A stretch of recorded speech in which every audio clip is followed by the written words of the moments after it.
நாட்களில் யாருடைய பட்டிமன்ற பேச்சிலே கருத்தாழமிக்க கருத்துக்களை கேட்டு வளர்ந்தேனோ அவர்கள் இருவரும் என் மகன் பேசுகிறான் என்கிற எண்ணத்திலே சுகிசிவம் ஐயா அவர்களும் ராஜாராம் ஐயா அவர்களும் பார்வையாளர்களுள் இருவராக அமர்ந்து இருப்பது காது கேட்க முடியாத, காது கேட்கும் திறனற்ற என் தாய்க்கு 4 காதுகள் இருந்தால் எப்படி மகிழ்வாளோ அதுபோல் அவர்கள் கேட்பதை நான் இங்கிருந்து மகிழ்கிறேன். மரியாதைக்குரிய அன்பண்ணன் தேவி பாரதி அவர்களுக்கு என்னுடைய அன்பும் இதயம் நிறைந்த வாழ்த்துக்களும். இலக்கியம் பேசுகிற வாழ்வியல். இலக்கியம்னா என்ன? ஒரு இலக்கினை இயம்புவது இலக்கியம், அவ்வளவுதானே. ஒரு இலக்கினை இயம்புவது. தேவநாயப்பாவான ரொம்ப அழகா சொன்னாரு, சிறந்த வாழ்க்கைக்கான குறிக்கோளை, அறத்தை எடுத்து காட்டுவது இலக்கியம்னார். ஆசா ஞானசம்பந்தன் ஐயா சொன்னாரு, இலக்கியம் இன்புறுத்துவதோடு மட்டுமல்லாமல் அறிவுறுத்துவதாகவும் இருக்க வேண்டும், அதுவே நல்ல இலக்கியம்னார். ஒரு இலக்கியத்துக்கு 2 கொள்கை இருக்கணும், 2 முகம் வேணும்னார். என்ன பண்ணணும்? ஒரு இலக்கியம் இன்புறுத்தவும் செய்யணும், அதே நேரம் அறிவுறுத்தவும் செய்யணும். 5:50 2 மான்கள் குடிக்கிற மாதிரி ஒரு காட்சி இன்புறுத்துவது, ஆனால் அதே நேரம் அறிவுறுத்துகிறான் மாறன் புரையனார். எதை அறிவுறுத்துறாரு? கணவன் மனைவிக்காகவும் மனைவி கணவனுக்காகவும் வாழ்கிற வாழ்க்கை மாதிரி ஒரு சிறந்த வாழ்க்கை இந்த மண்ணிலே இல்லை, அந்த வாழ்க்கையை வாழ்ந்தவர்கள் நம் முன்னோர்கள் என்று சொன்னார் மாறன் புரையனார், 5:50 ஆசிரியர். இவ்வளவுதான். இதான் இன்புறுத்துவதாகவும் இருக்கணும், அறிவுறுத்துவதாகவும் இருக்கணும்.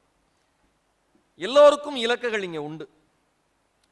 மாணவனுக்கு நல்ல மதிப்பெண்கள் வாங்குவது ஒரு இலக்கு, ஆசிரியர்களுக்கு நல்ல மாணவர்களை உருவாக்குவது ஒரு இலக்கு, பெற்றோர்களுக்கு நல்ல பிள்ளைகளை வளர்த்து சமுதாயத்திற்கு கொடுப்பது என்பது ஒரு இலக்கு. CKK அறக்கட்டளைக்கு வளர்ந்த பேச்சாளர்களையும் வளர்ந்த அறிஞர்களையும் இந்த மேடைக்கு வருவதோடு மட்டுமல்லாமல், வருவிப்பதோடு மட்டுமல்லாமல், எங்களை மாதிரி நல்ல தமிழ் பேசுகிற வளர்ந்து வருகிற பேச்சாளர்களையும் கூப்பிட்டு பேச வைப்பது அவர்களுக்கு ஒரு இலக்கு. இலக்கு நல்ல இலக்கா இருக்கணும். கொலை செய்பவர்களுக்கும் கொள்ளையடிப்பவர்களுக்கும் கூட இலக்குகள் உண்டு, ஆனால் அது இலக்குகள் அல்ல. ஆனா எந்த மாதிரி இலக்கு இருக்கணும்னு சொல்லி அதை நமக்கு சொல்லி தருவதே இலக்கியங்கள் மட்டும்தான். திருக்குறளை பத்தி என்னுடைய அன்பு தம்பி தமிழ் பேச்செங்கள் மூச்சினுடைய வெற்றியாளர் ராகவேந்திரன் அவர்கள் மிகச் சிறப்பாக பேசினார். அவருக்கு ஒரு அரங்கம் நிறைந்த கைத்தட்டலை உங்கள் ஆசீர்வாதமாக நீங்கள் மீண்டும் தரலாம். அப்துல் கலாம் ஐயா சொன்னாரு, இலக்கியங்களிலேயே எனக்கு மிகவும் பிடித்த இலக்கியம் திருக்குறள். அந்த திருக்குறளையே எனக்கு மிகவும் பிடிச்ச திருக்குறள் ஒரு திருக்குறள் சொன்னார், இடும்பைக்கு இடும்பை படுப்பர், இடும்பைக்கு இடும்பை படாதவர். ஏன் அவருக்கு அந்த திருக்குறள் பிடிச்சது அப்படின்னு நான் யோசிச்சு பார்க்க, அவருடைய வாழ்க்கை வரலாறை படித்த பிறகு, வாழ்க்கையில் அவர் சந்திக்காத துன்பங்களே இல்லை. ஆனால் அவர் ஒவ்வொரு முறை துன்பங்களை சந்தித்த பொழுதும் அந்த துன்பத்திற்கே துன்பம் கொடுத்து வாழ்க்கையில் வெற்றி என்கிற இன்பம் கண்டார். அந்த குறளோட அர்த்தம் என்ன? ரொம்ப எளிமையா சொல்லலாம், எவன் ஒருவன் துன்பம் வருகிற பொழுது துன்பப்படாமல் அந்த துன்பத்திற்கே துன்பம் கொடுக்கிறானோ அவனுக்கு துன்பம் ஒரு துன்பம் இல்லை. புரிஞ்ச மாதிரி இருக்கும், ஆனா புரியல. இன்னொன்னு சொல்றேன், இப்ப இது எந்த பைத்தியக்கார வைத்தியர், அந்த ஒரு டயலாக் வரும்ல, அது எங்கிருந்து எடுத்தாங்கன்னு இப்ப புரிஞ்சிருக்கும் உங்களுக்கு. எல்லாம் தமிழ்ல இலக்கியத்திலிருந்து எடுத்ததுதான் சினிமாவுக்கு. ஐயா என்ன அறிமுகப்படுத்துறப்ப ரொம்ப நல்லா அறிமுகப்படுத்தினீங்க. நான் அப்படியே என்னுடைய 2 கைகளையும் சிறகுகளாக விரித்து காத்திருந்தேன். நான் பார்த்த அவர் ஒரு ஹோல்சேல் வச்சிருக்கிறவர், ஒரு மார்க்கெட்டில் ஹோல்சேல் டீலர் இருந்தார்னா எப்படி? தமிழறி மணி ஐயா, சுகிசிவம் ஐயா, ராஜாராம் ஐயா, இவங்கெல்லாம் ஹோல்சேல் மார்க்கெட் வச்சிருக்கிறவங்க. நாங்கெல்லாம் ரீட்டைல் பிசினஸ் பண்றவங்க. ஆனால் ரீட்டைல் பிசினஸ் பண்ணாலும் எனக்கு ஒரு நேர்மை உண்டு. எந்த இடத்துல இருந்து ஹோல்சேல் இருந்து சரக்கு வந்தது நான் சொல்லி தான் பேசுவேன். நானே தயாரிச்ச மாதிரி என்னைக்கு பேச மாட்டேன். ஐயா சொல்ல சொல்ல ஒரு பக்கம் அது உண்மையாக இருந்தாலும், இந்த பிக் பாஸ், இன்னொரு பக்கம் மறந்தும் கூட நாம் அதிகமாக சிரித்து விடக்கூடாது, கைத்தட்டி விடக்கூடாது என்கிற விழிப்புணர்வோடு இருந்தேன். ஏனென்றால் எந்த நேரத்தில் என் நண்பர்கள் எந்த காட்சியை யாரிடம் காட்டுவார்கள் என்று யாருக்கும் தெரியாது. அப்படிப்பட்ட உலகத்தில் நாம் வாழ்ந்து கொண்டிருக்கிறோம்.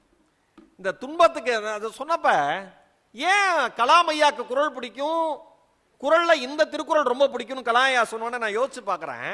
எனக்கு இந்த தமிழ் படித்ததுனால படாதவர் அப்படிங்கிறப்ப நீங்க திருக்குறள் எழுதுனீங்கன்னா தெரியும், அந்த படாக்கு அப்புறம் ஒரு ஆ சேர்ந்து வரும் குரல் வெண்பால.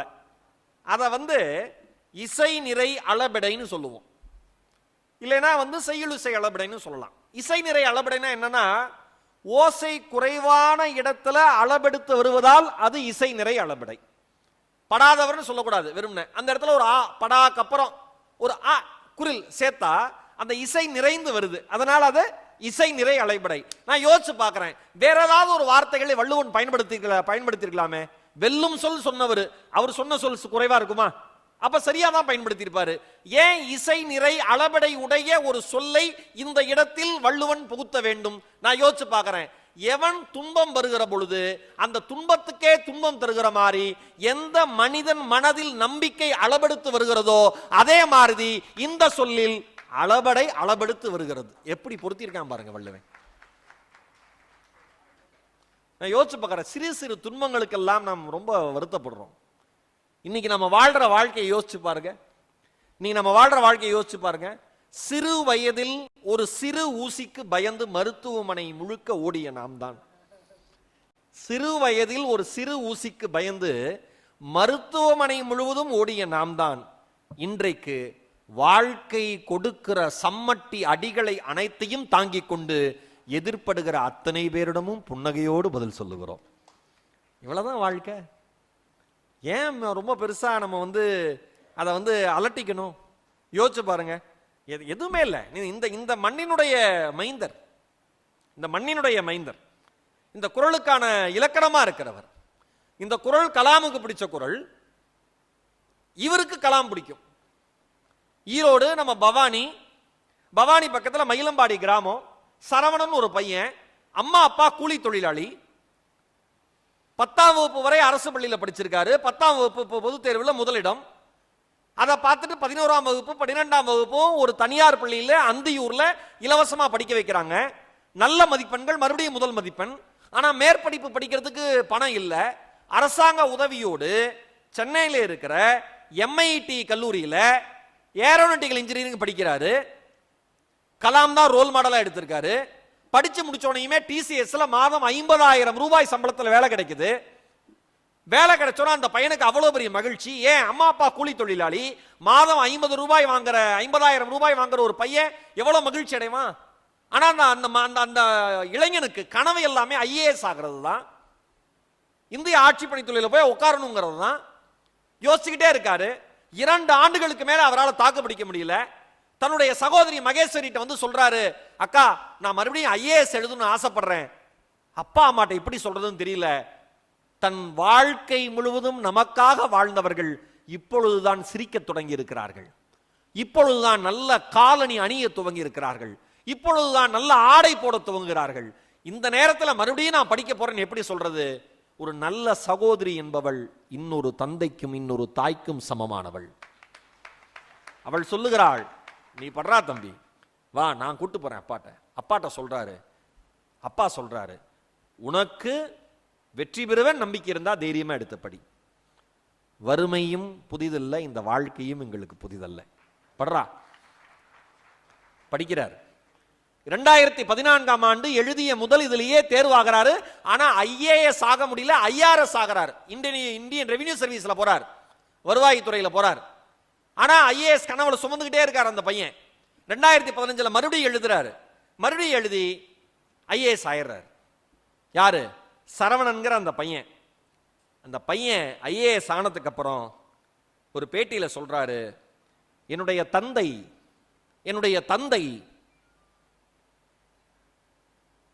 ஒரு அடிமை தொழிலாளியாக விற்கப்பட்டவர். என்னுடைய தந்தை அப்பா செல்வன் கொத்தடிமையாக ஒருவருக்கு விற்கப்பட்டவர். ஒருவேளை மட்டும் உணவுண்டு எங்களை வளர்த்தவர். நான் படிக்கிற பொழுதெல்லாம் நினைத்துக் கொள்வேன், என் தந்தை எவ்வளவு சிரமப்பட்டார், என் தாய் எவ்வளவு சிரமப்பட்டார் என்று. கஷ்டமாக தான் இருக்கும், துன்பமாக தான் இருக்கும், சலிப்பாக தான் இருக்கும் வாழ்க்கை மேலே. ஆனால் அந்த சலிப்பு ஏற்படுகிற பொழுது, அந்த துன்பம் என்னை நெருங்குகிற பொழுது, என் தந்தை பட்ட சிரமங்களையும் இந்தியாவின் ஒளிவிளக்காக வாழ்ந்த கலாம் அவர்களையும் நினைத்துக் கொள்வேன். மறுபடியும் தெம்போடு படிக்க ஆரம்பிப்பேன். அதனால் இந்த இடத்தை அடைந்தேன்னு சொல்லிட்டு, இதில் முக்கியமான விஷயம் என்ன அப்படின்னா, செய்தி என்னன்னா, சரவணன் IAS அவர்கள் நம் மாவட்டத்தை சார்ந்தவர் என்பது மட்டும் பெருமை அல்ல. அந்த முதல் கட்ட தேர்வு பிரிலிம்ஸை மட்டும் ஆங்கிலம் தான் எழுதணும், ஆங்கிலத்தில் எழுதிட்டு அதன் பிறகு வந்த அத்தேர்வுகளையும் நேர்காணலையும் தமிழ் வழி மூலமாக எதிர்கொண்டு IAS ஆனவர் என்பது சிறப்பு. அவர் சொன்னாரு, சரவணன் அவர்கள் சொல்றாரு, நாம் எந்த வழியில் கற்கிறோம் என்பது முக்கியமல்ல, நாம் எந்த வழியில் கற்கிறோம் என்பது முக்கியமல்ல, பாடத்தை எப்படி புரிந்து கொள்கிறோம் என்பது மட்டும்தான் முக்கியம். நம் தாய்மொழி தராத தைரியத்தை உலகத்தில் வேறு எந்த மொழியும் தராது என்று சொன்னார். நான் இடும்பைக்கு இடுமை படுப்பறப்ப கலாம் அவர்கள் சொன்ன எனக்கு சரவணன் IAS அவர்கள் இயல்பா ஞாபகத்துக்கு வருது. நீங்க எதை பார்த்து நீங்க உங்க மேல நம்பிக்கை இருந்தா போதுமே, வாழ்க்கையில எதை வேண்டுமானாலும் சாதிக்கலாமே. ஓஷோவினுடைய ஞான கதைகளிலே எனக்கு மிகவும் பிடித்த ஒரு கதை. ஒரு இளைஞன் கிளம்புகிறான், ஊர் மக்கள் சொல்லுகிறார்கள், பாலைவனத்திலே காலை பொழுதிலே ஒரு இடத்தில் போய் நின்று கொண்டு தூரத்தில் தெரிகிற மலையை உற்றுப்பார். தூரத்தில் தெரிகிற மலையை உற்றுப்பார். மெல்ல மெல்ல சூரிய வெளிச்சம் மேலே வந்தவுடன் உன் மீது சூரிய வெளிச்சம் விழுந்து நிழல் நீண்டு விழும். நீண்டு விழுகிற நிழலின் கீழே நின்று கொண்டு, தள்ளி நின்று கொண்டு மண்ணை தோண்ட ஆரம்பி. அங்கே புதையல் இருக்கிறது என்று ஒரு கருத்து இருக்கிறது. செல் என்று ஊர் மக்கள் சொல்லுகிறார்கள். அந்த இளைஞன் செல்லுகிறான், நிற்கிறான், மலையை பார்க்கிறான். வெயில் மேலே வருகிறது, சூரியன் மேலே வருகிறது, வெயில் அவன் மேலே விழுகிறது, அவனுடைய நிழல் நீண்டு விழுகிறது. அவன் மண்ணை தோண்ட ஆரம்பிக்கிறான். புதையல் கிடைக்கவில்லை. வெயில் மெல்ல மெல்ல, சூரியன் மெல்ல மெல்ல உச்சத்திற்கு வருகிறது. நிழல் சுருங்கி சுருங்கி சுருங்கி சுருங்கி அவன் பாதத்திற்குள் போகிறது. புதையல் கிடைக்காத சோகத்தில் அவன் அழுகிறான். அந்த வழியை கடந்து போன பெரியவர், ஏன் இளைஞனே அழுகிறாய் என கேட்கிறார். அவன் சொல்லுகிறான், புதையல் கிடைக்கும் என்று சொன்னார்கள், என் உயிரை கொடுத்து மணலை தோண்டி வெளியில் அள்ளி போட்டேன், புதையல் கிடைக்கவில்லை என்று சொன்னவுடன் சத்தமாக சிரித்தார் அந்த பெரியவர். நான் அழுவது உங்களுக்கு சிரிப்பாக இருக்கிறதா என்று கேட்டார். நீ அழுவது ஒருபோதும் எனக்கு சிரிப்பாக இல்லை மகனே, உன் நினைப்பு எனக்கு சிரிப்பாக இருக்கிறது என்று சொன்னார். ஏன் என்று கேட்டான் இந்த இளைஞன். அதற்கு அந்த பெரியவர் பதில் சொன்னார், இன்னுமா புரியவில்லை பொக்கிஷம் எங்கே இருக்கிறது என்று? புரியவில்லை, இல்லை தெரியவில்லை ஐயா என்று சொன்னான். உன் காலுக்கு அடியில் தானடா பொக்கிஷம், நீதானடா அந்த பொக்கிஷம் என்று சொன்னார். எவன் ஒருவன் தன் மீது நம்பிக்கை வைத்து துன்பத்திற்கே துன்பம் கொடுக்கிறானோ அவன் வாழ்க்கையில் தோற்று போனதாய் வரலாறு இல்லை. இவ்வளவுதான வாழ்க்கை. எவ்வளவு அழகான ஒரு விஷயம் பாருங்க. வாழ்ந்ததற்கான அடையாளம் வேண்டாமா? ஒரு உதாரணம் சொல்லவா? ஒரு கொசு சாதாரணமா அப்படி அடிச்சிடறோம்ல, இல்ல அடிக்க முயற்சி பண்றோம்ல, இல்ல அடிக்க முயற்சி பண்ணி கொசு விட்ட மனுஷன் தோத்து போறான்ல. அரை மணி நேரமாக ஒரு கொசுவை அடிப்பதற்கு நேரத்தை செலவிடுகிறான். படுபாவி 10 பக்கங்கள் படிக்க மாட்டேன் என்கிறான். ஒரு கொசு ஒரு நொடிக்கு 300 முறை தன்னுடைய சிறகை அடித்து அசைத்து தான் பறக்கிறேன் என்பதை மனிதன் காதுகளுக்கு சொல்லுகிறது. ஒரு நொடிக்கு 300 முறை தன்னுடைய சிறகை அசைக்கிறது. தான் பறக்கிறேன் என்கிற சத்தத்தை மனிதன் காதுகளுக்கு சொல்லுகிறது. ஒரு கொசு ஒரு நிமிடம் பறப்பதற்குள் தான் வாழ்ந்ததற்கான சத்தத்தை சக மனிதன் காதுகளில் போட்டுவிட்டு போகிறது. ஒரு மனிதன் 60 ஆண்டு 70 ஆண்டு 80 ஆண்டுகள் வாழ்கிறான். ஆனால் வாழ்ந்ததற்கான சத்தமே இல்லாமல் செத்து போகிறான். காரணம் பின்பற்றிய நடைமுறைகள். இலக்கியம் சொல்லுதே, பக்தி இலக்கியம் சொல்லுதே, எல்லோருக்கும் தெரிந்த பாட்டுதான். எத்தனை 1000 முறை வேண்டுமானாலும் சொல்லலாம். இந்த உலகத்துக்கு ஒரு மனுஷன் என்ன பண்ணணும்? யாவர்க்குமாம் இறைவருக்கு ஒரு பச்சிலை. ஆஞ்சநேயருக்கு வடை மாலை, ஆஞ்சநேயருக்கு துளசி மாலை, ஆஞ்சநேயருக்கு வெற்றிலை மாலை, அருகம்புல் மாலை எதுவுமே வேணாம்பா, புல்ல மட்டும் வை. நான் ஈரோட்டு மண்ணிலே பிறந்தவன், நம்பிக்கை இல்லை. சரி, அதை உற்று யாவருக்குமாம் பசுவுக்கு ஒரு வாயுரை.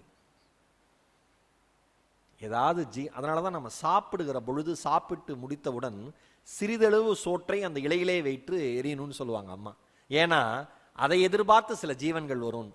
நீ தானா வைக்க மாட்ட, நீயா மிச்சம் வச்சதாவது அது சாப்பிட்டும்.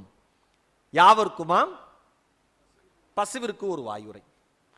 நீ வாழைப்பழத்தை தின்னு, அந்த வாழைப்பழத்தோட உரையாவது அதுக்கு வாயுரையா போட்டோம்னா.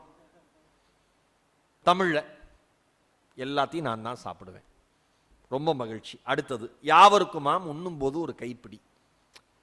தமிழ்ல எப்ப நீங்க பாருங்களேன், எனக்கு திருமந்திரம்ல ஆச்சரியம் என்னன்னா, அள்ளி கொடுக்கிற அளவிற்கு இவன் நல்லவன் அல்ல என்பது திருமூலருக்கு தெரிந்திருக்கிறது. அதனால் ஒரு கைப்பிடி சோற்றை மட்டும் கொடுன்னு ஆறுதல் பரிசாவது அடுத்த மனிதனுக்கு கொடுங்கிறார். முடியவே முடியாது, எல்லாவும் எனக்குத்தான் என்று சொல்லுகிற மனிதனுக்கு இறுதியாக ஒன்றை சொல்லுகிறார்,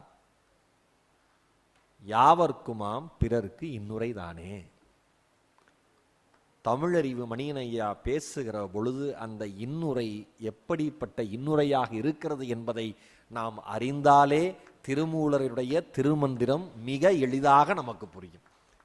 என்னங்க, நம்ம பக்தி இலக்கியங்கள் வெறும் பக்தியை மட்டும் சொல்லல, மனிதன் வாழ்வதற்கான அடிப்படை நெறிகளை வகுத்து கொடுத்ததே அதுதான்.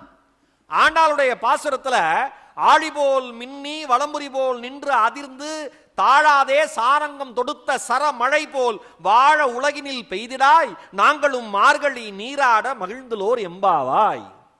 எனக்கு ரொம்ப பிடிச்சது என்னன்னா, இந்த பாசுரத்துல வாழ உலகினில் பெய்திடாய், சரமழை மாதிரி அம்புகள் வந்து சரமழை மாதிரி விழுற மாதிரி மழை பெய்யணும். ஆனா எப்படி பெய்யணும்? வாழ்ற அளவுக்கு பெய்யணும். நான் சென்னை வாசி, புரிந்திருக்கும் என்று நம்புகிறேன். வாழ்கிற அளவிற்கு மழை பெய்தால் போதும்.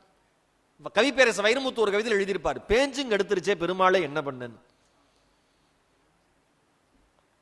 10 அடியில் நீர் என்று சொல்லி விற்றார்கள், கீழா மேலா என்று கடைசி வரை சொல்லவில்லை. நான் ஒருத்தன் புதுக்கவிஞன், எவ்வளவு அழகு பாருங்க. அந்த நாம நினைக்கிறோம்ல இது பக்தி இலக்கியம், இல்ல. ஒவ்வொரு பக்தி இலக்கியத்திற்குள்ளும் மிகப்பெரிய அறிவியல் இருக்கிறது. ஒவ்வொரு பக்தி இலக்கியத்திற்குள்ளும், ஒவ்வொரு பாடல்களுக்குள்ளும், ஒவ்வொரு வரிகளுக்குள்ளும் இந்த உலகத்தில் வாழ்கிற மனிதர்களை நேசிக்கிற மாபெரும் அன்பு இருக்கிறது. அதனாலதான் ஐயா பேசுறப்பெல்லாம் சொல்றாரு, ரசிச்சு ரசிச்சு படிங்க, மானை பற்றி படிக்கிற பொழுது மானாக மாறுங்கள் என்று சொல்லுகிறார். காரணம் அதுதான், வேற ஒண்ணுமே இல்லை. எவ்வளவு அழகு. நம்ம நம்பிக்கை இருக்கணும்ல, வாழ்க்கையில நம்பிக்கை வேணுமா இல்லையா? அதுதானே எல்லாத்துக்குமே. எல்லாவற்றையும் இழந்த பிறகு நம்பிக்கை இருந்ததுன்னா வாழ்ந்துடலாமா இல்லையா? ஒரு புதுக்கவிஞன் சொன்னானே, இலக்கியங்கள் பேசுகிற வாழ்வியல் என்று எடுத்துக்கிற பொழுது சங்க இலக்கியம் பக்தி இலக்கியம் மட்டும் இல்ல, நவீன இலக்கியங்களும் எடுத்துக்கொள்ளலாம். வேணும்ல. ஒரு கவிஞர் சொன்னார், நம்பிக்கையை நீங்கள் எங்கே வைத்தீர்கள்? நம்பிக்கையை நீங்கள் எங்கே வைத்தீர்கள்? புலியின் பல்லில் வைத்தீர்கள், நரியின் கொம்பில் வைத்தீர்கள், ராசிக்கல்லில் வைத்தீர்கள், ஜோசியரின் சொல்லில் வைத்தீர்கள், கிளியின் கூட்டில் வைத்தீர்கள், ஜாதக ஏட்டில் வைத்தீர்கள். ஒரு நாளாவது நம்பிக்கையை நீங்கள் உங்கள் மீது வைத்தீர்களா? வேணும்ல நம்பிக்கை. பழமொழி 400 ரொம்ப அழகா சொன்னாங்களே, எமக்கு துணையாவார் வேண்டும் என்றெண்ணி தமக்கு துணையாவார் தாம் தெரிதல் வேண்டா, பிறர்க்கு பிறர் செய்வதுண்டோ மற்றில்லை தமக்கு மருத்துவர் தாம். முடிஞ்சு போச்சு தம்பி. எந்நேரமும் உனக்கு கூட இருந்து ஒருத்தர் உதவி செய்யணும்னு நினைச்சிட்டே இருக்காதரா. உனக்கு நீயே தாண்டா உதவி, நீயே தாண்டா உன்னை மேல கொண்டு வரணும். இதை விட யார் சொல்ல முடியும்? எந்த இலக்கியம் சொல்லும்? எந்த மொழி சொல்லும்? யோசிச்சு பாருங்க, எவ்வளவு விஷயங்கள் நம்ம இதுல பேசியிருக்காங்க. குறிஞ்சி பாட்டுல விருந்து உண்டு எஞ்சிய மிச்சம் பெருந்தகை நின்னோடு உண்டலும் புரைவது. ஆஹா, ஒரு விருந்து எப்படி இருக்கணும்னா, விருந்தினர்கள் உண்பது போக மீதம் இருப்பதை சாப்பிடணுமா. நாம சாப்பிட்டது போக மீதம் இருக்கிறத விருந்தினர்களுக்கு போடக்கூடாது. அது விருந்து அல்ல. செல் விருந்தோம்பி வரு விருந்து பார்த்திருப்பான் வள்ளுவர் சொன்னார்ல, அது விருந்து. என்ன, எதை பத்தி நம்ம இலக்கியத்தில் பேசல, எதை பத்தி இல்ல.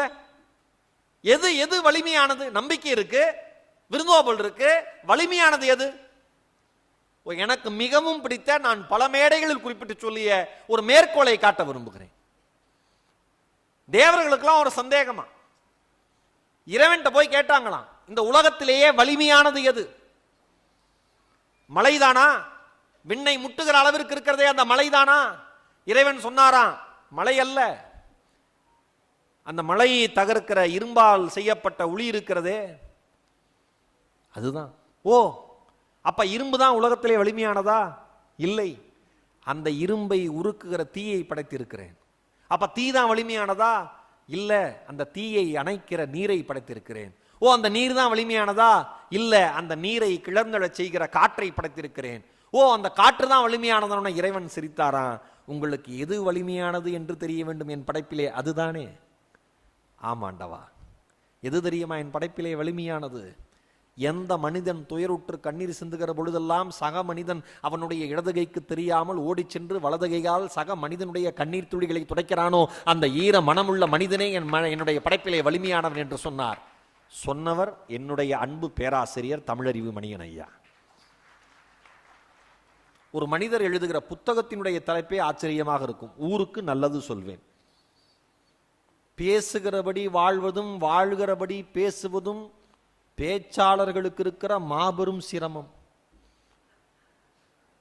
அதை நிகழ்த்தி காட்டி கொண்டிருக்கிற வாழும் உத்தமர் எங்கள் ஐயா தமிழறிவு மணியன் ஐயா.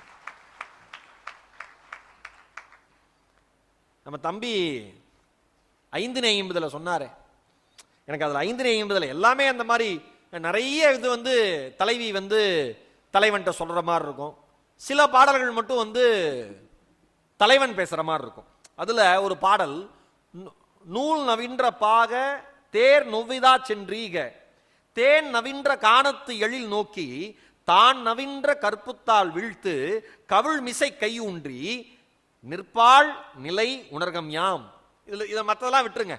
இந்த காணத்தினுடைய எழில பார்த்துட்டு கற்பை காப்பாற்றி கொண்டு ஒருத்தி நிக்கிறா, சீக்கிரமா போடா தேர்ப்பாகா தலைவன் சொல்றான். அந்த விஷயங்கள்லாம் விட்டுருங்க. அந்த பாடலினுடைய துவக்கத்தை படித்து விட்டு நான் ஒரு 10 நிமிடம் அமைதியாக இருந்தேன். கர்வத்தோடும் பெருமையோடும் அமைதியாக இருந்தேன். நூல் நவின்ற பாக கலை நூல்களை கற்று தெரிந்த பாகனே. யாரு? தலைவன் தேர்ல இருக்கான், ஓனர் தேர்ல இருக்காரு, சர்வன்ட் ஓட்டுறாரு, டிரைவர் ஓட்டுறாரு. ஆனா மேலிருப்பவன் கீழிருப்பவனாக எண்ணிக்கொண்டிருப்பவனிடம் இந்த காலகட்டத்தில் சொல்றேன். அவர் சொல்றாரு, நூல் நவின்ற பாகங்கிறார். கலை நூல்களை கற்று தேர்ந்த பாகனேன்னு சொல்லுகிற பொழுது 4ஆம் நூற்றாண்டினுடைய காலகட்டத்தில் வந்தது என்று சொல்லப்படுகிற 550 அந்த காலகட்டத்திலேயே எந்த வேலை பார்ப்பவரும் கலை நூல்களை கற்று தேர்ந்திருப்பவராக தமிழ்நாட்டில் இருந்திருக்கிறார்கள் என்பதை நினைத்து நான் பெருமை கொள்கிறேன். என்ன ஆச்சரியம் பாருங்க, என்ன விஷயங்கள் நம்ம பேசல, எது இல்லை இந்த நம்ம இலக்கியத்துல. என் அன்பு மக்களே, சான்றோர்களே, அறிவார்ந்த சபையே, இலக்கியங்கள் பேசுகிற வாழ்வியல் என்று வருகிற பொழுது, இலக்கியங்கள் பேசுகிற வாழ்வியல் என்று வருகிற பொழுது கேட்பதும் ரசிப்பதும் கைத்தட்டுவதும் மட்டுமல்லாமல் நம் தமிழ் இலக்கியங்கள் சொல்லுகிற வாழ்வியலை, வாழ்வியல் நெறிமுறைகளை, பண்பாட்டு சிறப்பை, கலாச்சார பெருமையை இம்மி அளவேனும் நாம் நம் வாழ்க்கையில் பின்பற்றுவோம் என்றால் அனைவரும் மதிக்கத்தக்க மானுடராக இந்த மண்ணில் நாம் வாழலாம். அன்பிற் சிறந்த தவமில்லை. வாய்ப்பிற்கு இதயம் நிறைந்த அன்பும் நன்றிகளும்